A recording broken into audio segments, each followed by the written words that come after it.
నమస్తే. నమస్కారం అన్న. నమస్కారం. ఎలా ఉంది కాంగ్రెస్ పార్టీ? కాంగ్రెస్ పార్టీ చాలా అద్భుతంగా ప్రజల పక్షాన ప్రజాప్రభుత్వంగా ప్రజా సేవకుడిగా కాంగ్రెస్ పార్టీ ప్రభుత్వ పాలన కొనసాగుతా ఉంది. మీలాంటి సీనియర్ నాయకులు ప్రభుత్వానికి అనుకూలంగా మాట్లాడతలేరు, ఓన్లీ ముఖ్యమంత్రి 2 రకాల బ్యాటింగ్ చేస్తున్నాడు, మీరంతా సైలెంట్గా ఉన్నారన్నట్టు వినిపిస్తూ ఉంది. మీరు సైలెంట్గా ఉండదలుచుకురా? నో. ఎక్కడ వీలైతే అక్కడ ప్రభుత్వం గురించి ప్రజల గురించి ప్రజల్లో చర్చ పెడుతూనే ఉన్నాము. పెడుతున్నారా? 100%. ఎందుకంటే ఒకవేళ మేమే చర్చ పెట్టకపోతే మేము ప్రజా వ్యతిరేకంగా ఉన్నట్టే. ప్రజల గురించి ప్రజా పాలన గురించి మాట్లాడకపోతే మేము కూడా నేరం చేసినట్టే. అవును, ఎందుకంటే వాస్తవాలు మీరు చెప్పుకోకపోతే ఫ్లాప్ అవుతారు కదా. తెలంగాణ తెచ్చి చెప్పుకోలేకపోయారు. ఇప్పుడు వాస్తవాలు చెప్పండి. నల్గొండలో కేసీఆర్ డైరెక్ట్ ఒక ముఖ్యమంత్రిని పట్టుకొని ఏం మాట్లాడండి, ఎలాంటి పదజాలం ఉపయోగించండి మీకు తెలుసు. యాక్చువల్గా కేసీఆర్ కడితే అది కేసీఆర్ సొంతానికి సంబంధించింది కాదు. ఆయన ప్రాజెక్టు కట్టినా లేకుంటే అది మంచిగా కట్టినా చెడ్డు కట్టినా తర్వాత వచ్చిన ముఖ్యమంత్రికి పోయి హక్కుంటుంది, చూసుకుని హక్కుంటుంది కదా. పోయిన దానికి అక్కడికి పీకనిగా పోతున్నాం అని ముఖ్యమంత్రి అన్నప్పుడు మీరు అందరూ ఏం చేశారు మరి? బాధ్యత రాహిత్యం. కేసీఆర్ మాజీ ముఖ్యమంత్రి బీఆర్ఎస్ నాయకుడు ఆ రకంగా మాట్లాడినది చట్ట వ్యతిరేకమైన పదజాలం. ఆయన బాధ్యతను వ్యవహరించకుండా ప్రజాధనాన్ని కొల్లగొడితే ప్రజాధనాన్ని ఏ రకంగా శాసనసభలోనే గౌరవ ముఖ్యమంత్రి రేవంత్ రెడ్డి గారు మాట్లాడుతూ వాస్తవాలు చెప్పకపోతే మేము చచ్చిపోయేటట్టు అవుతుంది, వాస్తవాలు చెప్తే వాళ్ళ పరువు ప్రజల్లో గంగలో కలుస్తుంది అనే మాట చెప్పి స్టార్ట్ చేసి ఒక సత్యాన్ని జరిగిన సత్యాన్ని చెప్పడానికి రేవంత్ రెడ్డి గారు బాగా తీవ్రంగా ప్రయత్నిస్తున్న తరుణంలో వాళ్ళకేం తోయక కాంగ్రెస్ పార్టీ ప్రకటించిన 6 గ్యారెంటీలను అమలు చేయట్లేరు. ఇబ్బంది ఉందామా? No problem. అలా నువ్వు కిట్లేదు. 6 గ్యారెంటీలను అమలు చేయలేదు కాంగ్రెస్ పార్టీ ప్రభుత్వం. ఏదైతే ఎన్నికల్లో పార్టీ ఎన్నికల్లో ప్రకటించిన విధంగా ప్రవర్తించట్లేదని చెప్పి ఎందుకు మాట్లాడుతున్నారు వాళ్ళంటే, ఈ 60 రోజుల ప్రభుత్వాన్ని నెల రోజుల ముందు నుంచే స్టార్ట్ చేశారు. కనీసం వాళ్ళు ఇల్లు వాకిలైనా సర్దుకోవాలి. జనరల్ గా కొత్తగా పెళ్ళైనోడు ఉంటే సర్దుబాటు చేసుకోగలగాలి, కొంత సమయం ఇవ్వాలి. ఈయన రేవంత్ రెడ్డి గారు 100 రోజులు అన్న ఇవ్వండి అంటుండు, 100 రోజులు అమలు చేస్తాం. నేను అంటున్నా ఒక గవర్నమెంట్ మీద ఒక ఆలోచన చేయాలంటే ఒక 6 నెలలు కావాలి. 6 నెలలు కావాలి. 1 years వరకు కంటిన్యూస్ ప్రాసెస్. ఆ ప్రాసెస్ లో ఒకటే నేను అంటున్నా, రేవంత్ రెడ్డి గారు డెఫినెట్ గా ఏదైతే కాంగ్రెస్ పార్టీ అధ్యక్షుడిగా ఎన్నికల ప్రచారంలో చెప్పిండో వాటినన్నిటిని అమలు చేస్తాడు, అమలు చేసి తీరుతాడు. అమలు చేయడానికి కూడా ఏమైనా ఇబ్బంది అవుతుందంటే కేసీఆర్ ప్రభుత్వం చేసిన ఆర్థిక విధ్వంసం, ఆర్థిక ధ్వంసం, ప్రజా సొమ్మును దుర్వినియోగం చేసిండు, వాళ్ళ కుటుంబానికి వేల కోట్ల రూపాయలు దోషిపెట్టిండు. అందుకే వాళ్ళు అవన్నీ బయటపడకుండా ఉండడం కోసం కాంగ్రెస్ పార్టీ ముఖ్యమంత్రి మీద, కాంగ్రెస్ పార్టీ మంత్రుల మీద, కాంగ్రెస్ పార్టీ ప్రభుత్వం మీద అలసట లేని ఆరోపణలు చేస్తున్నారు. కేవలం వాళ్ళు చేసిన విధ్వంసం కానీ దోపిడీ కానీ మర్చిపోవడానికి ప్రజలను పక్కదో పట్టించే కార్యక్రమం నిమగ్నమైనరు. ఏదైతే కేసీఆర్ ఆ రకంగా మాట్లాడడం అనేది ప్రజలు అసహించుకుంటారండి. నువ్వు శాసనసభ్యుడుగా ముఖ్యమంత్రి ఉండవో సెక్రటరీకి రావైతే ప్రజలకు అందుబాటులో అయితే, ఇప్పుడు భారత రాష్ట్ర సమితి సభానాయకుడి ఉండేవో అసెంబ్లీకి రావైతే, నీదా బాధ్యత అయితే రేవంత్ రెడ్డిదా? రేవంత్ రెడ్డి ప్రజలకు వాస్తవాలు, ప్రజెంట్ కాంగ్రెస్ పార్టీ గవర్నమెంట్ ఏం చేస్తుంది, గత ప్రభుత్వం ఏం చేసిన విషయాన్ని గతం మాట్లాడకుండా వర్తమానం మాట్లాడకుండా భవిష్యత్తు గురించి మాట్లాడలేము. రేవంత్ రెడ్డి గారి పాలన ప్రజాపాలనగా ప్రజలు హర్షించే విధంగా, ప్రజలు అభినందించే విధంగా పాలన కొనసాగుతోంది. ఒక మాట అంటుండే రేవంత్ రెడ్డి గారు, నాకు అది చాలా ఆనందంగా ఉంది. నాయకుడిగా కాకుండా పాలకుడిగా, సేవకుడిగా కాంగ్రెస్ పార్టీ ప్రభుత్వం ప్రజల కోసం పనిచేస్తున్న మాట చాలా గొప్ప మాట. కేసీఆర్ బాధ్యతారహితంగా ప్రవర్తిస్తూ ఇవాళ కాళేశ్వరం ప్రాజెక్టు ప్రపంచంలో అతి గొప్ప ప్రాజెక్ట్ అన్నాడు. నిజమే. ఎవరికి ఉపయోగపడ్డది ప్రాజెక్టు? వాళ్ళకి. అక్కడ ప్రాజెక్టు వల్ల రాజకీయ నాయకులు, ముఖ్యమంత్రి, అధికారులు, కాంట్రాక్టర్ బాగుపడ్డ తప్ప ప్రజలకు ఉపయోగం లేదు. అండ్ 100 రూపాయలు ఖర్చు పెడితే 52 రూపాయలు కూడా దుర్వినియోగం అయితే ఉంది. కరెంటు బిల్లుల వల్ల, దానివల్ల 1 ఎకరం పంట పండించుకోవడానికి అధిక కరెంటు బిల్లులు కట్టే పరిస్థితి ఉన్నది. ప్రజలకు ఆర్థిక భారం పడ్డది తప్ప ప్రజలకు మేలు జరగలేదు ఆ ప్రాజెక్టు ద్వారా. ఇవాళ ఏదైతే కాళేశ్వరం ప్రాజెక్టులో ప్రధానమైన మల్లన్న సాగర్ కానీ లేక అన్నారం కానీ శుద్ధిల ప్రాజెక్టు కానీ ఇవాళ కాళేశ్వరమే మనం పగుళ్ళు బట్టి పోతుంది, మన మేడిగడ్డనే పగుళ్ళు బట్టి కూలిపోదానికి సిద్ధంగా ఉందని అంటున్నాం. ఇలా అన్నారం ప్రాజెక్టులో కూడా రంధ్రాలు పడి నీళ్లు వెళ్ళిపోతా ఉన్నాయి. ఒక ప్రాజెక్టు కట్టి 2019లో ప్రారంభమైన ప్రాజెక్టు అప్పటికే బీటలు బారిన సంగతి మీద పర్యవేక్షణ లేకపోవడం వల్ల, బాధ్యతాయుతంగా వ్యవహరించకపోవడం వల్ల, పరిశీలన చేయకపోవడం వల్ల ఈ నష్టం జరిగిందనే మాట యథార్థమైంది. ఒక ముఖ్యమంత్రిగా హరీష్ రావు నీటిపారుదల శాఖ మంత్రిగా ఎంత బాధ్యత ఉండాలి? నీ శాఖలో జరుగుతున్న విషయాలను మీరు పరిశీలన చేసుకోవద్దా? సోయి లేదా? మీరు చేయాల్సిన పని మా కాంగ్రెస్ పార్టీ ప్రభుత్వం చేస్తా ఉంది. మన లాల్ బహదూర్ శాస్త్రి రైల్వే మంత్రిగా ఉంటే ఎక్కడనో మైబాదులో యాక్సిడెంట్ అయ్యి కొంతమంది చనిపోతే ఏమంటే మంత్రి పదవికి రాజనేషం. ముఖ్యమంత్రిగా ఇంత దుర్మార్గం జరిగితే మీరు కట్టిన ప్రాజెక్టు గొప్ప ప్రాజెక్ట్ అని ప్రకటించుకోరు ప్రపంచంలో. ఆ గొప్ప ప్రాజెక్టు కట్టిన వెంటనే రంధ్రాలు పడి పిల్లర్లు పగిలిపోయి శిథిలావస్థకు చేరినాడు. మీరు రికవరీ చేసుకోవాలి. నేనేమంటున్నానంటే గౌరవ ముఖ్యమంత్రి రేవంత్ రెడ్డి గారికి, ఒక ఉత్తమ్ కుమార్ రెడ్డి గారి నీటిపారుదల శాఖ మంత్రికి ఒక అప్పీల్ చేస్తాను. మనం హరీష్ రావు మీద, ముఖ్యమంత్రి మీద డిజైన్ మార్చి ఈ నష్టాన్ని ప్రజల మీద భారాన్ని మోపి కోట్ల రూపాయల భారం, 7 లక్షల కోట్ల రూపాయల అప్పులో ఊబిలోకి నెట్టిన ప్రభుత్వాన్ని ప్రజలకు నష్టం చేసిన కేసీఆర్ మాజీ ముఖ్యమంత్రి మీద, హరీష్ మీద క్రిమినల్ కేసులు పెట్టాలని నేను గౌరవ ముఖ్యమంత్రి రేవంత్ రెడ్డి గారికి అప్పీల్ చేస్తా ఉన్నా.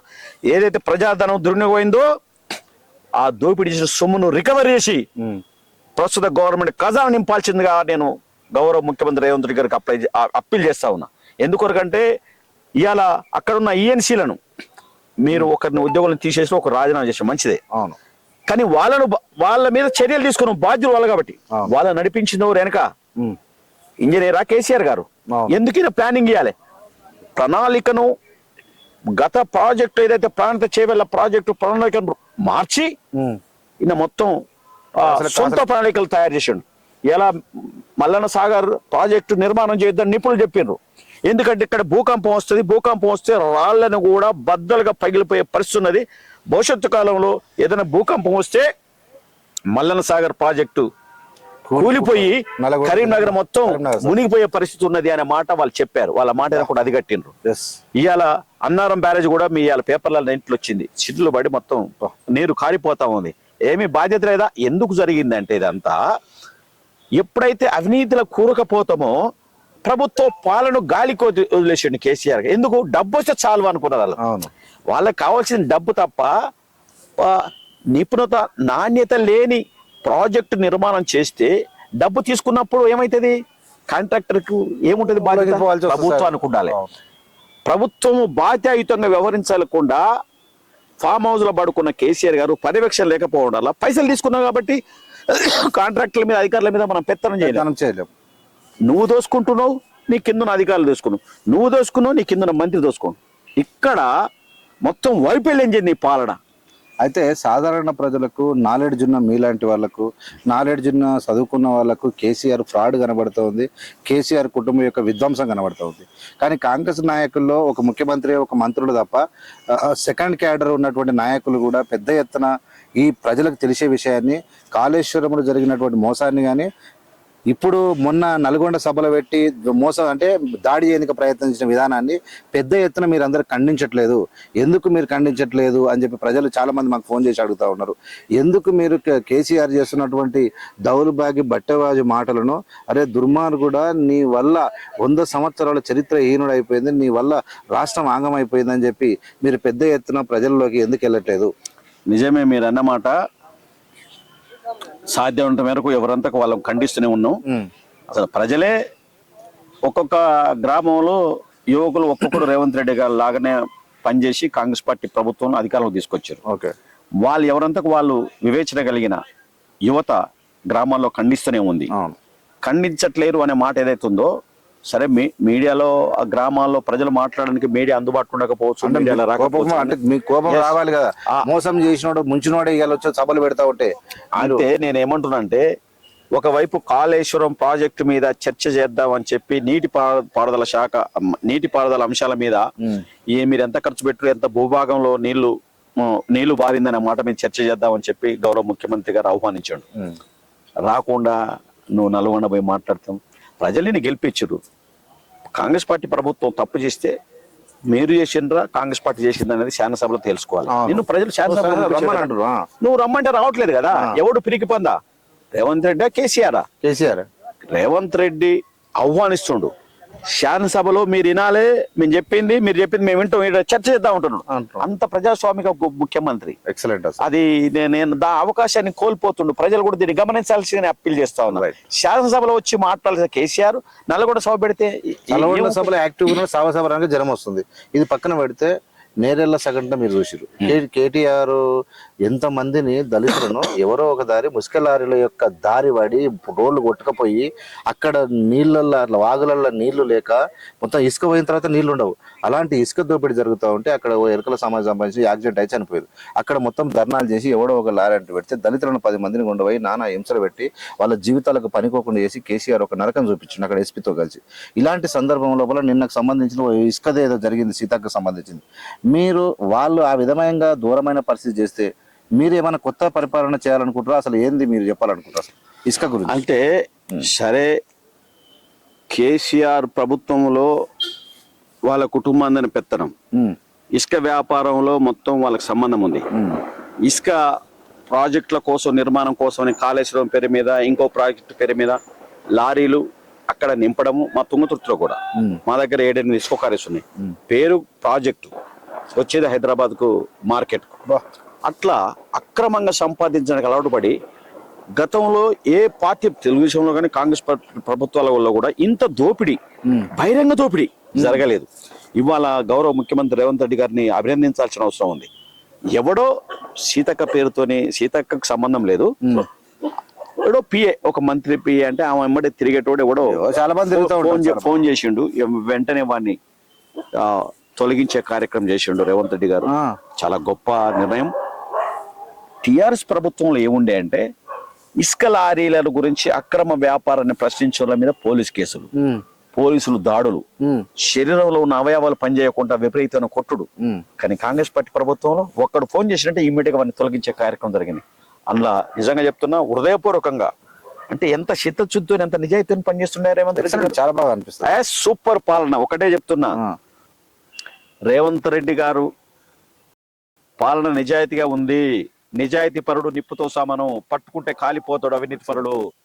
రేవంత్ రెడ్డిని దించుతామో లేకపోతే బదనం చేస్తాం అనేది కళ. వీళ్ళు అంటే రేవంత్ రెడ్డి కేసీఆర్ ముఖ్యమంత్రి అవుతాడు త్వరలో అని చెప్పి కేటీఆర్ చెప్తా ఉన్నారు. అది కలగనాల్సిందే.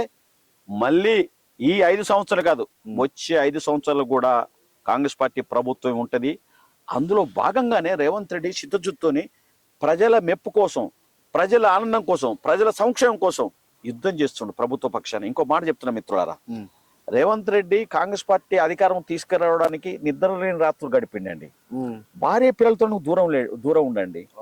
ప్రభుత్వం వచ్చినా కూడా ఆర్థిక సంక్షోభం ఉన్న ఈ ప్రభుత్వాన్ని అభివృద్ధి పనులు నడిపేయడానికి నిధుల సమీకరణలో మొన్న దావోస్ పోయి ఇంగ్లాండ్ దావోస్ పర్యటన చేసి 40 కోట్ల రూపాయలు పరిశ్రమలో పెట్టుబడులు తెచ్చాడు. ఆయనకు నిజంగా చెప్పాలంటే నిద్ర లేదండి. అంటే నిరంతరం ఘర్షణ పడుతుండు ప్రజా సంక్షేమం కోసం. ఎందుకు? మొత్తం లూటీ చేసిపోయింది కదా. ఆ క్రమంలో రేవంత్ రెడ్డిని దించుతాం అనుకోవడం కానీ, రేవంత్ రెడ్డిని ప్రజల్లో బదనం చేస్తాం అనుకోవడం కానీ కళ. అది జరగదు. ఎందుకొరకంటే కేసీఆర్ ఏమో కుటుంబంలో కులం మత్తులో, కుటుంబ మత్తులో ఇరక్కపోయిండు. పాలన మర్చి గాలి కొదిలేసి కుటుంబ సభ్యులు ఎవరుతున్న వాళ్ళ పెత్తనంలో వీళ్ళు సంపాదిస్తున్న క్రమంలో, అధికారులు సంపాదించరు, వీళ్ళు సంపాదిస్తున్న క్రమంలో నాయకులు, ఎమ్మెల్యేలు సంపాదించరు. అక్కడ ప్రజలు నలిగిపోయినరు. ప్రశ్నిస్తే పోలీస్ కేసులు, అడిగే పరిస్థితే లేదు. ప్రజాస్వామ్యంలో ఉండబడిన ఆర్టికల్ 19 ప్రజాస్వామిక హక్కును, వాక్ స్వాతంత్ర హక్కును అణిచివేసిరండి. ఒక మాటలో చెప్పాలంటే బీఆర్ఎస్ ప్రభుత్వానికి కాంగ్రెస్ ప్రభుత్వం తేడా, బీఆర్ఎస్ ప్రభుత్వము కుటుంబ పాలన, ప్రజా వ్యతిరేక పాలన, అవినీతి సామ్రాజ్యం సృష్టించుకున్న పాలన. కాంగ్రెస్ పార్టీది ప్రజాపాలన, ప్రజా సేవకుల పాలన, ప్రజా నాయకుల పాలన, కుటుంబానికి వ్యతిరేకమైన పాలన. ఎక్సలెంట్. రైట్. రాష్ట్రంలో ఇప్పుడు 5 సంవత్సరాలు కాదు, వచ్చే 5 సంవత్సరాలు కాంగ్రెస్ పార్టీ ఉంటుంది. అది రేవంత్ రెడ్డి పాలన లోపల ఎలాంటి అవినీతి లేకుండా, ఎలాంటి మోసాలు లేక జరిపితే ఖచ్చితంగా ఉంటుంది, అందులో డౌట్ లేదు. ఇప్పుడు కేంద్రం విషయానికి వస్తే కాంగ్రెస్ పార్టీ అధికారంలోకి రాదు, నరేంద్ర మోడీ మళ్ళీ 300 పైన సీట్లు వస్తాయి, రాహుల్ గాంధీ ఎన్ని చేసినా కలవదు, ఆయన 40 సీట్లన్నా రావాలని కోరుకుంటున్నారని చెప్పి ప్రగల్భాలు పలుకుతున్నాడు నరేంద్ర మోడీ గారు. ఎలా ఉండబోతుంది అసలు కేంద్రం లోపల ఆయన యొక్క పాలన? ఇంతకు మొదలు 1 సంవత్సరం పాటు రైతులు ఢిల్లీ నది వీధుల్లో ప్రాణాలు విడిచిరు, వాళ్ళ మీద జీపులు నడిపారు. అలాంటి అంటే అప్పుడు గతి లేని పరిస్థితిలో నల్ల చట్టాలను వెనక్కి తీసుకుంటున్నానని చెప్పిండు, కానీ రైతుల యొక్క డిమాండ్లు ఏవి కూడా నెరవేర్చలేదు. ఇప్పుడు నరేంద్ర మోడీ యొక్క పరిస్థితి, ఎలక్షన్లో కాంగ్రెస్ పరిస్థితి ఎలా ఉండబోతుంది? ఇప్పుడు ఢిల్లీలో పంజాబ్ హర్యానా రైతులు రైతు వ్యతిరేక నల్ల చట్టాలకు వ్యతిరేకంగా 1 సంవత్సరం పాటు ఉద్యమం చేశారు. అదొక స్వాతంత్ర పోరాటం. అందులో కొంతమంది చనిపోయారు. అయితే కూడా ఆ ప్రజా వ్యతిరేక పాలకుడు ఎవరైతే మోడీ ఉండో నియంత, చివరికి రైతాంగ ఉద్యమానికి తలొంచి రద్దు చేస్తున్న నల్ల చట్టాలని చెప్పాడు. కానీ రద్దు చేసినట్టే ప్రకటించి మళ్ళీ కార్పొరేట్ వ్యవసాయాన్ని ప్రోత్సహిస్తుండు. మళ్ళీ ఇప్పుడు రైతులు ఉద్యమం చేస్తుండే. ఇప్పుడు కూడా భాషవాయు లాఠీ ఆ రైతు ఉద్యమంకు పోయే ముందు ఒక మాట, నరేంద్ర మోడీ అన్నిట్లో నెంబర్ 1 భారతదేశం, ప్రపంచం ఎదిగించింది, యువతులు అట్టున్నారు, ఈ విద్యలో ఎట్టున్నాము, ఆర్థికంగా ఎదిగిపోయినాము, జీడిపి పెంచేసినాము, ఆ మహిళలకు ఏమేమో చేస్తామని చెప్తున్నారు. నిజంగా మహిళల పరిస్థితి ఎట్లా ఉంది ఈ దేశం లోపల? ఈ దేశంలో సెంట్రల్ క్రైమ్ బ్యూరో ఇటీవల కాలంలో రిపోర్ట్ సబ్మిట్ చేసింది. 62,900 చిల్లర ఆడబిడ్డలు హత్యలకు, కిడ్నాప్లకు అదృశ్యమైపోయినరు. ఇది సెంట్రల్ క్రైమ్ బ్యూరో రిపోర్ట్ నేను చెప్పేది. అంటే మీరు బేటీ పడావో బేటీ బచావో అనే మాట ఇదేనా? ఏది? అదే కాకుండా కేంద్రీయ విశ్వవిద్యాలయంలో సుమారుగా 14,600 మంది విద్యార్థులు కేంద్ర విశ్వవిద్యాలయంలో ఐఐటీలలో చదివిన వ్యక్తులు విద్యను బంద్ చేశారు ఆర్థిక ఇబ్బందుల వల్ల. తర్వాత ఇవాళ భారతదేశంలో 81 కోట్ల మందికి కేంద్ర ప్రభుత్వమే ఉచితంగా ఆహార ధాన్యం సబ్మిట్ చేస్తాం, పంపిణీ చేస్తాం. పేదరికం పెరిగినట్టు తగ్గినట్ట? పేదరికం ఒకవేళ తగ్గితే 80 కోట్ల మందికి ఉచితంగా మీరు ఎందుకు ఆహార ధాన్యాలు సబ్మిట్ చేస్తున్నట్టు? డెవలప్ అయినాక తర్వాత భారతదేశం ప్రపంచ దేశాల్లో 180 దేశాలని ట్రాన్స్పరెంట్ ఇన్స్టిట్యూషన్ అనే సంస్థ విచారణ జరిపితే భారతదేశం అవినీతి దేశాల్లో 90వ స్థానంలో ఉంది. మరి ఇటువంటి విషయాలు అంతేకాకుండా భారతదేశంలో 74% ప్రజలు పుష్టికరమైన ఆహారం లేక అనారోగ్యాన బారిన పడి వాళ్ళ శరీర భాగాలు కానీ మెదడు కూడా మొద్దుబారి మందబుద్ధిగా ఏర్పడ్డాయి. ప్రజల ఆలోచన శక్తి కూడా దెబ్బతింటా ఉంది. ఆరోగ్యాలు బాగులేక ఆస్తులు అమ్ముకొని, భూములు అమ్ముకొని దారిద్ర్యంలోకి సుమారుగా 7-8 కోట్ల మంది సంవత్సరానికి నెట్టివేయబడుతున్నారు. ఇవన్నీ ఇంత దరిద్రం ఉన్నా కాంగ్రెస్ పార్టీ మరి వాళ్ళందరూ తిప్పి కొట్టలేదా? కాంగ్రెస్ పార్టీ ప్రజలకు దగ్గరకు వచ్చి ఈ దరిద్రాన్ని పొడగొట్టాలంటే, కాంగ్రెస్ పార్టీ అధికారం రావాలంటే ఏం చేయాలి అసలు? 100% ప్రజలు కూడా ఆలోచన చేస్తాను. ఒకటి ఏంటంటే, భూమి తన చుట్టూ తాను తిరుగుతూ సూర్యుని చుట్టూ తిరుగుతున్న గెలీలియోను కూడా ఆనాడు మత రాజ్యంలో గృహ నిర్బంధం చేసిండ్రు. యూరోపియన్ కంట్రీస్ లో గృహ నిర్బంధం చేసి చంపేసిండ్రు. అట్లనే మతం పిచ్చిలో ఆ రకంగా ఉంటది. ప్రజలు దాని నుంచి బయటపడే కార్యక్రమాన్ని ఇప్పుడు రాహుల్ గాంధీ చేసే జోడో యాత్ర కానీ, రాజ్యాంగ పరిరక్షణ యాత్ర కానీ, ఇవన్నీ కూడా రాజ్యాంగాన్ని పరిరక్షించి ప్రజాస్వామ్యాన్ని పరిరక్షణ కోసం చేస్తా ఉన్నారు రాహుల్ గాంధీ.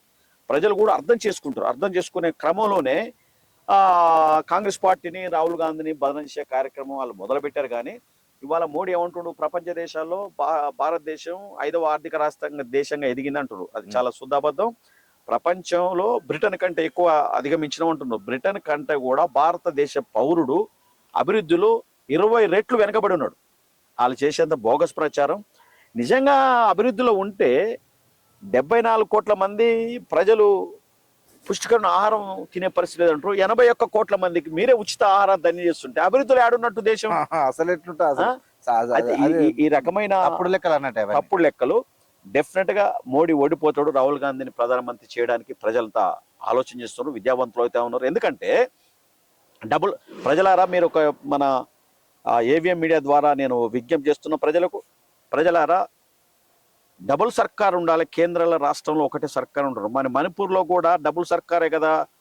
మణిపూర్ లో బీజేపీ ఉంది,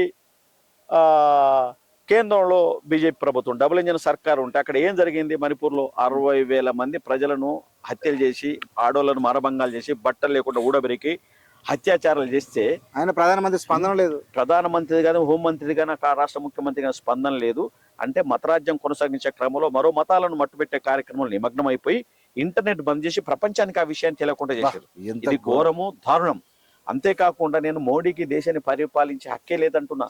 ఆయన బీహార్ లో ముఖ్యమంత్రి ఉన్నప్పుడు 2002 సంవత్సరంలో అక్కడ బిల్కిస్ బానో మీద అత్యాచారం జరిగింది. ఆయన పీరియడ్లోనే 14 మందిని బిల్కిస్ బానో బంధువులను చంపి 5 నెలల గర్భవతిని అత్యాచారం చేసి బట్టలు ఊడబెరికేస్తే ఆమె బిడ్డ కూడా చనిపోయింది. దానిలో బట్టలు ఊడబెరికేస్తే బట్ట లేకుండా చచ్చిపోయిందని వదిలిపెట్టిండ్రు. ఆ బిల్కిస్ బానోకు మధ్యగా దేశవ్యాప్తంగా అనేక మంది సామాజిక కార్యకర్తలు ఆమె కోర్టులో కేసులు వేస్తే బాంబే కోర్టు ఏదో శిక్ష విధించింది. తర్వాత సుప్రీం కోర్టు యావజ్జీవ కారాగార శిక్ష వేశారు. దాన్ని కేంద్ర ప్రభుత్వం, బీజేపీ ప్రభుత్వం, ఏదైతే గుజరాత్ ప్రభుత్వం రద్దు చేసిండ్రు. ఇటీవల కాలం మళ్ళా బిల్కిస్ బానో సుప్రీంకోర్టు పోతే అంటే హత్యలు చేసిన వాళ్ళను, రేపులు చేసిన వాళ్ళను క్షమాభిక్ష పెట్టడానికి వీల్లేదు, రాజ్యాంగం ఒప్పుకోదు. మళ్ళీ వాళ్ళ ఆర్డర్ని రద్దు చేసి మళ్ళా వాళ్ళకు యావజ్జీవ గారు శిక్ష చేసింది సుప్రీంకోర్టు. సుప్రీంకోర్టు తల్లి నాగరత్నం జడ్జి గారు, సుప్రీంకోర్టు బెంచ్ వాళ్ళకు ధన్యవాదాలు చెప్పాల్సిన అవసరం. అంటే న్యాయస్థానం మీద ప్రజలకు నమ్మకం ఏర్పడేటట్టుగా వాళ్ళు తీర్పునిచ్చిండ్రు. తర్వాత వాళ్ళు రిలీజ్ అయితే దండలేసి స్వీట్లు కాళ్ళు మొక్కి స్వీట్లు పెంచి స్వాగతం. హిందూ సంస్కృతి ఆ రకంగా చేయమని ఒప్పుకున్నారండి. కాబట్టి ప్రజలు భారతదేశంలో రాజ్యాంగాన్ని అణిచివేసి కొత్త నూతన రాజ్యాంగం తేవాలనేది మోడీ ప్రయత్నం. భారత రాజ్యాంగంలో పేదవాళ్లకు, హరిజనులకు, గిరిజనులకు, బీసీలకు, మహిళలకు బలమైన హక్కులు ఉన్నాయి. ఆ హక్కులను అన్నింటినీ తొలగించి ఏకఛత్రాధిపత్యం చేసి నియంత పాలన చేయాలనే కుట్ర జరుగుతూ ఉంది. భారత ప్రజలకు ఏవే మీద ద్వారా ఒక అప్పీల్ చేస్తా ఉన్నాను. ప్రజలారా, మీరు భారత రాజ్యాంగాన్ని కాపాడుకోవాల్సిన అవసరం ఉంది. మనుధర్మ శాస్త్రం వస్తే నిన్న రామ మందిరం ఓపెన్ అయింది. భారతదేశంలో అత్యున్నత స్థానంలో రాష్ట్రపతిని పిలవలేదు వీడో అని. అంటే ప్రాచీన ఏదైతే మనుధర్మ శాస్త్రం కూడా స్త్రీలను ఆ రకంగా అణిచిపెడుతుంది. ఇందిరాగాంధీ కూడా ప్రధానమంత్రిగా మన ఉత్తరప్రదేశ్ లో కాళేశ్వరం టెంపుల్ అనుకుంటా బహుశా పోతే విడో అని ఆమెను గుళ్ళకి రానియలేదు. కానీ భారత రాజ్యాంగం, డాక్టర్ అంబేద్కర్ రాసిన రాజ్యాంగంలో విడోను ప్రధానమంత్రి చేసింది, మరో విడోను రాష్ట్రపతి చేసింది. లోపల రాష్ట్రపతి ఇప్పుడు పోయిందా? అంతే. నేనేమంటున్నంటే మోడీ మళ్ళీ దీన్ని మనోధర్మ శాస్త్ర పాలన తేవడానికి ప్రయత్నం చేస్తాడు. మనోధర్మ శాస్త్రం అంటే ఏదైతే ఎస్సీలు, బీసీలు, అంటరాని కులాలు ఏదైతే ఇప్పటికి కూడా ఏవైతే ఉన్నాయో వాళ్ళను గుడికి, బడికి, విద్యకు, వికాసానికి గతంలో దూరం చేసిన పాలనను భారత రాజ్యాంగం విద్యా హక్కును, వాక్ స్వాతంత్ర హక్కును, జీవించే హక్కును కల్పించింది. అవన్నిటిని కూడా తొలగించే కార్యక్రమంలో బీజేపీ ప్రభుత్వం నిమగ్నమైంది అనే మాట నేను చెబుతా ఉన్నాను. ప్రధానంగా ఇవాళ జీవించే హక్కుకు భద్రత లేకుంటైంది, వాక్ స్వాతంత్రం లేదు, మాట్లాడితే కేసులు. కాబట్టి ఎట్టి పరిస్థితుల్లో కూడా ప్రజలకు నేను ఒక అప్పీల్ చేస్తున్నాను. కాంగ్రెస్ పార్టీ ఏదైతే సెక్యులర్ పార్టీని బలపరచాలి, సెక్యులర్ పార్టీని గెలిపించాలి అని కోరుతూ ఇవాళ రేవంత్ రెడ్డి గారు కూడా ఇవాళ రాష్ట్రంలో గెలిచిన తర్వాత కేంద్రంలో కాంగ్రెస్ పార్టీ ప్రభుత్వం తీసుకురావడానికి, సెక్యులర్ కంట్రీలో సెక్యులర్ స్టేట్ ను కేంద్రంలో ఏర్పాటు చేయడానికి మన స్టేట్ తో పాటు అక్కడ స్టేట్లు కూడా ఎట్లా తీసుకెళ్లాలనే ప్రయత్నంలో భాగంగా is doing hard work. We should appreciate him. Yes, we should. Our chief minister. Yes, minimum responsibility we have. Yes, because we is working for the people. We should what is the work for him. Yes. That is a minimum responsibility we have on our shoulders. మొత్తం మీద మీరు ఈ దేశంలో నరేంద్ర మోడీని కొట్టి Congress party అధికారంలోకి వస్తుందా రాదా? 200% రావాలి, తీసుకురావాలి, వస్తుందని కూడా నమ్ముతున్నా. అయితే ఏదైతే బీజేపీకి దాని వెనకాల ఒక కరుడుగట్టిన ఆర్ఎస్ఎస్ కార్యకర్త ఎట్టుండో కాంగ్రెస్ పార్టీ కార్యకర్తలు కూడా గ్రామాల్లో ఆ రకంగా తయారు కావాల్సిన అవసరం ఉంది. ప్రతి గ్రామంలో బట్టి విక్రమార్క, రేవంత్ రెడ్డి తయారై ఆ గ్రామాలను కనుక, ఓటర్లను కనుక తట్టి గడపడగా వెళ్ళగలిగితే, డెఫినెట్ గా ఈ వివరాలు కనుక చెప్పగలిగితే, వాస్తవాలు చెప్తే సరిపోతుంది, చెప్పితే డెఫినెట్ గా కాంగ్రెస్ పార్టీ పక్షాన మలుతారు. ఎందుకంటున్నానంటే శ్రీమతి ఇందిరాగాంధీ జవహర్లాల్ నెహ్రూ తన యవ్వనాన్ని యావత్తు జైల్లో గడిపిండండి. భార్య చనిపోయిందండి జైల్లో ఉంటే, బిడ్డకు ఆలనపాలన చూసేవాళ్ళండి ఇందిరాగాంధీకి జైల్లో ఉండి ఉత్తరాలు రాసి ఒక మానసిక స్థితిని, ధైర్యాన్ని, దేశ రాజకీయాల్లో ఆమెను ఎంట్రీ చేయడానికి జైల్లో ఉండి ప్రిపేర్ చేసిండండి. వాహ్. ఇందిరాగాంధీ కూడా ఇవాళ పీపుల్స్ వార్ గ్రూప్ లో మనం ఏమంటే కొరియర్ వ్యవస్థ అని మాట్లాడుకుంటున్నాం.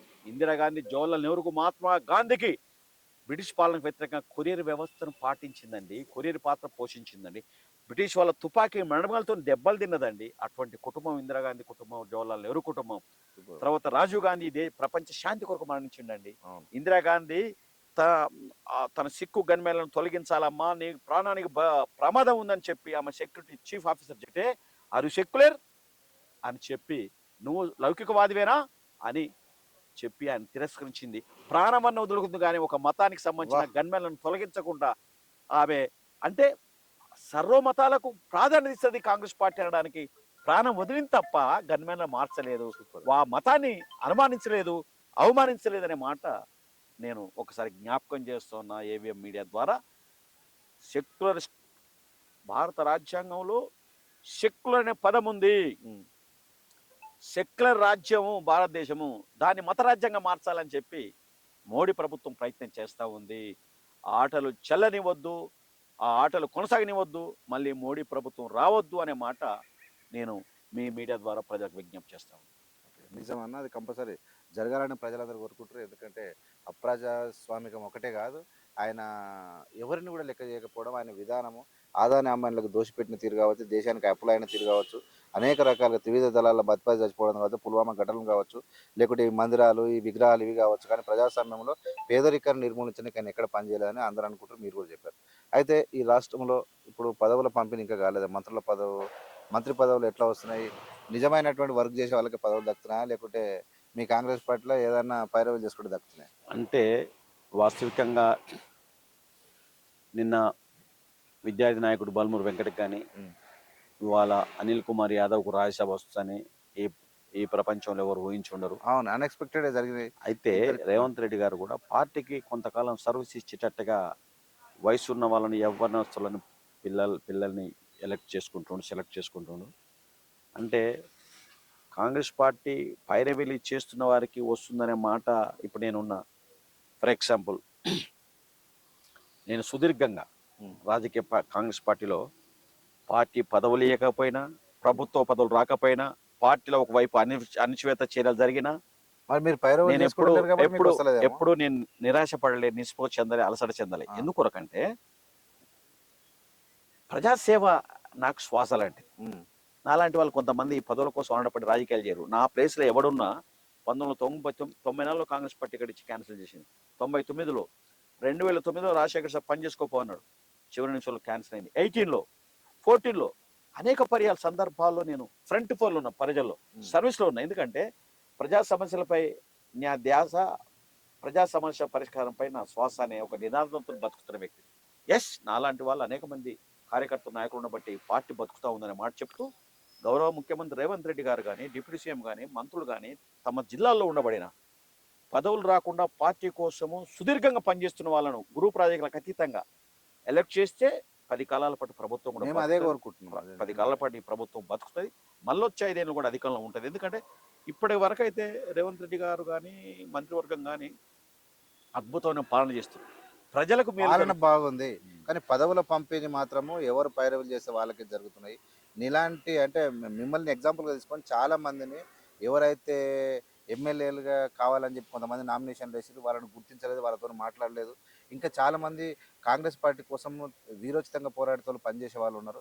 అలాంటి వాళ్ళకి ఇవ్వకుండా కొన్ని కుటుంబాలకు, అంటే కొంత, అంటే యంగ్స్టార్ అన్నా మేము అని చెప్పలేము, వాళ్ళకి ఇచ్చినందుకు తప్పు పట్టట్లేదు. కానీ చాలామంది పేద వర్గాల నుంచి వచ్చి అనేక సంవత్సరాల నుంచి పార్టీ కోసం పనిచేసిన వాళ్ళకి పదవి చూస్తున్నారని ప్రజలు అనుకోవట్లేదు. మరి మీరైతే చెప్తున్నారు బాగానే చేస్తున్నారని. అయితే నేనేమంటున్నా అంటే, నిజమే, నేను మీ మీడియా ద్వారా మా గౌరవ ముఖ్యమంత్రి రేవంత్ రెడ్డి గారికి కూడా ఒక అప్పీల్ చేస్తా ఉన్నా. పనిచేస్తున్న చూడాలి కదా, పని చేసే వాళ్ళను, ప్రజల్లో పనిచేసే వాళ్ళను రికగ్నిషి వాళ్ళకు ఆక్సిజన్ అందించాల్సిన అవసరం ఉంది. నిజాయితీగా పనిచేస్తున్న గుర్తించాల్సిన అవసరం ఉంది. ఇటువంటి వాళ్ళని గుర్తిస్తే పార్టీ కేడర్లో కూడా, అరే ఇన్నేళ్లు పనిచేసిన కాంగ్రెస్ పార్టీలో గౌరవం దక్కిందనే భావన ప్రజలకు కల్పించాలి, మా కార్యకర్తలకు కల్పించాలి. అప్పుడు పార్టీ కూడా ప్రజల్లోకి వెళ్తుంది, బలంగా ఉంటుంది, ప్రజా విశ్వాసాన్ని పొందుతుంది. కాబట్టి ముఖ్యమంత్రి గారు చేస్తారనుకుంటున్నా. నాబోటి వాళ్ళను పార్టీలో నిజాయితీకి బతకడం చాలా గొప్ప విషయం. అవును, నిజాయితీ గొప్ప విషయం. బ్రోకర్ వేషాలు వేయకుండా, ప్రజల సొమ్ము తినకుండా నిజంగా చెప్పాలంటే కాంగ్రెస్ పార్టీలో కూడా నక్సలైట్ లాగా బతికే వాళ్ళు నాలాంటి వాళ్ళు కొంతమంది ఉన్నారు. అబ్బా. నిజంగా ఇవాళ నాకు కడుపు గదిలి కళ్ళకి నీళ్ళు వస్తుంది. స్టిల్ డే నేను కారం పడుతూ అన్నందిని బయటికి వెళ్తా ప్రజా సమస్యల మీద. అక్కడ ఏమైతే పోతే అనే విషయం కూడా ఆలోచన చేయను. ఒక బాధితుడు ఫోన్ చేస్తే ఇది అర్ధరాత్రి అపరాత్రి ఆలోచించను, వెళ్తూనే ఉంటా. ఎస్, లక్షలాది రూపాయలు నా కాలాన్ని, నా ధనాన్ని, నా యవనాన్ని ఈ పార్టీ కోసం ప్రజలు ఖర్చు పెట్టినా. అయినా ఇస్తే పార్టీకి మంచిది, ఇవ్వాలని కోరుతున్నా. నాలాంటి వాళ్ళు అనేక మంది ఉన్నారు అనే మాట నేను గౌరవ ముఖ్యమంత్రికి, కాంగ్రెస్ పార్టీ నాయకత్వానికి. వందలాది మంది మీలాంటి వాళ్ళు ఉన్నారు, ఓకే. కానీ వాళ్ళందరూ పైరవలు చేసుకుంటారు, మీరు మాత్రం పైరవలు చేయకుండా నాకు రావాలనుకుంటారు. అంటే యాక్చువల్గా ఒక ముఖ్యమంత్రి రాష్ట్రంలో ఉన్న చాలా మంది ఆయన దగ్గరికి వస్తే పరిచయం చేస్తారు. ఎక్కువ సార్లు రికమెండ్ చేసుకున్న వాళ్ళకి ఇస్తే బాగుంటుందా, లేదంటే పని చేసి చూసి పిలిస్తే బాగుంటుందా? ముఖ్యమంత్రికి బిజీ ఉంటాడా అని చెప్పలేదు, మరి చెప్పే వాళ్ళు కూడా సరిగా లేరా? ఏం జరుగుతుంది? నేనేమో అభిప్రాయపడుతున్నా అంటే, ముఖ్యమంత్రి గారు పదవుల నియామకంలో పార్టీ కోసం పనిచేసిన గుర్తిస్తేనే బలమైన నమ్మకం నాకు. నేను నిజంగా చెప్పాలని ముఖ్యమంత్రిగా ఈ రోజు వరకు నా గురించి అడగలే. ఎందుకొరకంటే ఆయన 10 కాలాల పాటు నాయకుడిగా జీవించాలనుకుంటున్నాడు, ఈ పార్టీని అధికారం తీసుకురావాలనుకుంటున్నాడు. అటువంటి ముఖ్యమంత్రి తమ ఇంటెలిజెన్స్ నివేదికల ద్వారా, పార్టీ గూఢాచార వ్యవస్థ ద్వారా వాస్తవంగా జెన్యూన్ క్యాండిడేట్స్ ఎవరు ఉన్నారు, ఎవరు డిజర్వ్ క్యాండిడేట్స్ ఉన్నారు, ఎవరు అర్హులు ఉన్నారు, ఎవరు పార్టీ కోసము ఆస్తులను కానీ కాలాన్ని కానీ యవనాన్ని కానీ ఖర్చు చేసిన విషయాన్ని ముఖ్యమంత్రి తీసుకోవాల్సిన అవసరం ఉంది. తీసుకుంటానని భావిస్తున్నా. న్యాయం జరుగుద్దనే నమ్మకం కూడా నాకుంది. ఇప్పటి వరకు అయితే జరిగిన 2 నెలల మంచి పేరు అయితే తెచ్చుకున్నాడు. 100% నేను హార్డ్ వర్క్ తెచ్చుకున్నాడు, పేరు అయితే తెచ్చుకున్నాడు. నేను ఏమంటున్నా బ్రదర్ నీతోనంటే, ఆయన 5 ఏళ్ళు ఉండిపోవాలని అనుకోవట్లేదు కదా. 10 సంవత్సరం మళ్ళా వచ్చే 5 ఏళ్ళు కూడా అధికారంలో కాంగ్రెస్ పార్టీ ఉండాలని కోరుకుంటున్నాడు కదా. అటువంటి అప్పుడు ఇటువంటి నిజాయితీతో కూడిన కార్యక్రమాలు, పార్టీ కోసం ప్రజల కోసం పనిచేసే వ్యక్తులను నియమించుకుంటే ఆయన గౌరవం ప్రజల్లోకి వెళ్ళిపోద్ది, పార్టీ బతుకుతుంది. 10 కాల పాటు ఆయన నాయకుడిగా ఉంటాడనే భావన ఆయనకు ఉంది. కాబట్టి నేను ఇంతకుముందు మీకు చెప్పినట్టుగా ఇంటెలిజెన్స్ నివేదిక ద్వారా కానీ, తన సొంత గూఢాచార వ్యవస్థ ద్వారా చెప్పగలుగుతాడా ఆయన? నిజంగా టైం లేకపోవచ్చు కానీ ఒక మాట చెప్తున్నా, చేస్తే వాస్తవాన్ని గుర్తిస్తాడు ఈజీగా. నేను ఒక మాట ఏం చెప్తున్నంటే, నేను కూడా రేవంత్ రెడ్డి గారు పార్టీ లీడర్గా కొంచెం ఎమోషనల్గా మాట్లాడుతుంటే, నేను ఆయన చెప్తుంటే ఏమనుకున్నా కానీ ఈజ్ ఎ గ్రేట్ లీడర్. నీకు ఒక మాట చెప్తున్నా, సచిన్ టెండూల్కర్ మొట్టమొదట ప్రపంచ క్రికెట్లో ప్రవేశించినప్పుడు పాకిస్తాన్ బౌలర్ వకార్ యూనిస్ బౌలింగ్ చేస్తే సచిన్ టెండూల్కర్ బ్యాట్ చేస్తే ముఖం పచ్చడైపోయింది. ఆ తర్వాత వాళ్ళ బౌలింగ్లో ఈయన ముఖం, సచిన్ టెండూల్కర్ ముఖం కూడా దెబ్బతిన్నది, కానీ బ్యాట్ కింద యుద్ధం చేశాడు. టీఆర్ఎస్ పార్టీ ప్రభుత్వం ఇవాళ కేసీఆర్ బ్యాటింగ్కు తట్టుకోలేకనే, రేవంత్ రెడ్డి గారి బ్యాటింగ్కు తట్టుకోలేకనే కేసీఆర్ శాసనసభలు రావట్లే. ఈయన వాళ్ళు బౌలింగ్ ఇప్పటికే హరీష్ రావు, కేటీఆర్ వేసే బౌలింగ్ ను తుత్తునేలు చేస్తుండు. బ్యాట్ స్లో వేసినా, స్పిన్ వేసినా, స్పీడ్ వేసినా ప్రతిదాన్ని 6 or 4గా మలుస్తున్నాడు. తన క్యాబినెట్ సహచర మంత్రులు కూడా సుశిక్తులు ఉన్నారు. ఉత్తమ్ కుమార్ గారు, డిప్యూటీ సీఎం భట్టి గారు, పొన్నం ప్రభాకర్ గారు, శ్రీధర్ బాబు గారు, ఇటువంటి మంత్రులు, ఇప్పుడు శ్రీనివాస్ రెడ్డి గారు, తుమ్మల నాగేశ్వరరావు గారు, అందరూ కూడా, ఆ సీతక్క కానీ లేకపోతే మన కొండ సురేఖ కానీ అందరూ కూడా అనుభవజ్ఞులు ఉన్నారు. అవును. ఇప్పుడు హార్ట్ ఫంక్షనింగ్ ప్రకారం బాడీ నడుస్తుంది, బ్రెయిన్ ఫంక్షనింగ్ ఏది ఆదేశిస్తే బాడీ పనిచేస్తుంది. ముఖ్యమంత్రి ఏం చేస్తే వీళ్ళు అది చేస్తారు. కాబట్టి బ్రెయిన్ ఫంక్షనింగ్ కరెక్ట్ ఉంది. బ్రెయిన్ ఆదేశాల మేరకే బాడీలో సుప్రీం బ్రెయిన్ చేస్తాయి. బాడీలో సుప్రీం బ్రెయిన్, మంత్రివర్గం supreme chief minister. Chief minister చర్యలు ఎట్టుంటే మంత్రివర్గం చర్యలు ఎట్టుంటాయి, కేసీఆర్ చర్యలు ఎట్టుంటే మంత్రివర్గ సహచరులు ఎమ్మెల్యే ఎట్టున్నాయి. కాబట్టి వాళ్ళు అవినీతి చేసారు. ఇక్కడ అవినీతి అంతం చేయడానికి, ప్రజల సంక్షేమం కోరుకునే ప్రభుత్వం ఉంది. కాబట్టి రేవంత్ ముఖ్యమంత్రి యాక్షన్ మీదనే మంత్రులు ఉంది. అందుకనే ఉత్సవోపిస్తున్నాడు కదా. ఏమన్నాడు ఇవాళ, మీరు కనుక సంతకాలు పెడితే వాడు కోట్లు చేసిండు. అని ఏం పేరు, శివకుమార్, ఏం పేరు, ఆవిడ శివ ఏదో ఉన్నాడు, అని పేరు కరెక్ట్, శివబాలకృష్ణ.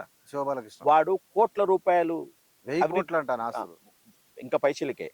వాడికి ఏమైంది, జైలుకు పోయిండు, మీరు కూడా పోతారనే మాట అన్నాడు. అంటే ఎంత విజన్ ఉంటే ఆ మాట చెప్పాలి.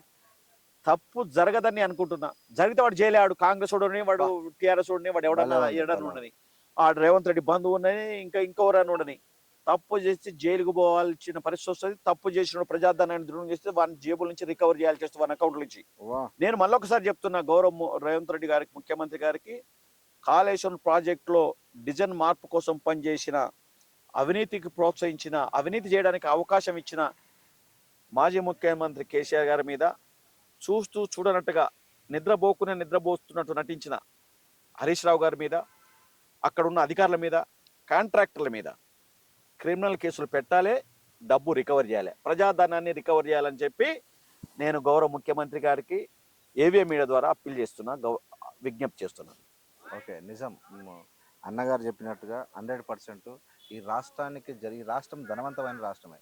కానీ ఈ రాష్ట్రంలో ధనవంతమైన రాష్ట్రంలో ప్రజలు ధనవంతులు కావాలి, కానీ పాలకులు ధనవంతులు అయ్యారు. కాబట్టి ఆ ప్రాజెక్టులో దోచిన డబ్బులు కూడా రేవంత్ రెడ్డి గారు వెరీ క్లియర్గా చెప్పారు. అందరినీ శంకరగిరి మాన్యాలు పట్టిస్తా, మీ ఆస్తులను మొత్తం రికవర్ చేస్తున్నాడు.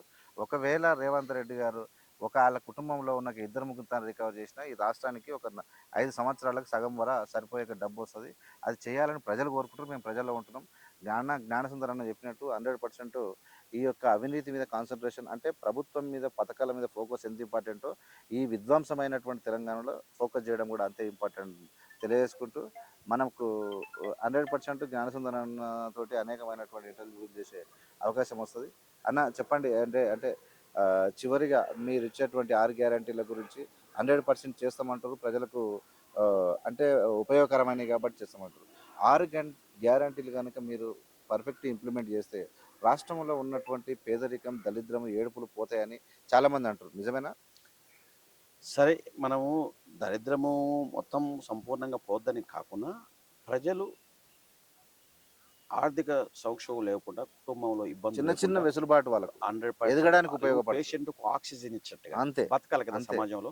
గౌరవంగా బతకడానికి కొరకు వాళ్ళకు కనీసం భోజనము, వాళ్ళు గ్యాస్ సిలిండర్ 500కు 1200కు పోయే సిలిండర్, బస్ ఛార్జీలు ఇవాళ లేకుండా అయిపోయాయి. మహిళలకు 2500 ఇచ్చే పరిస్థితి ఉండే. తర్వాత విద్యుత్, ఉచిత విద్యుత్ 200 యూనిట్లు ఫ్రీ ఉండే. తర్వాత రైతు బంధు ఏదైతే మన 12,000 రూపాయలు ఎకరానికి కౌలు రైతులకు ఇవన్నీ ఉన్నాయి. కాబట్టి సామాన్యుడు ఫస్ట్ మానవుడు జీవించాలి, ఆక్సిజన్ గల ఆహారం కావాలి, గుడ్డ కావాలి, ఇల్లు కావాలి. ఇందిరమ్మ ఇల్లు కూడా కట్టించే పరిస్థితి కూడా స్టార్ట్ అయ్యింది. కాబట్టి వాళ్ళు ఉన్నత స్థానానికి వెళ్ళిపోతారు. డెఫినెట్గా ఆర్థిక ఇబ్బందులు, ఆకలి బాధలు లేకుండా ప్రజలను వారి సంక్షేమం కోసం ఈ ప్రభుత్వం పనిచేస్తూనే బలంగా విశ్వసిస్తున్నారు.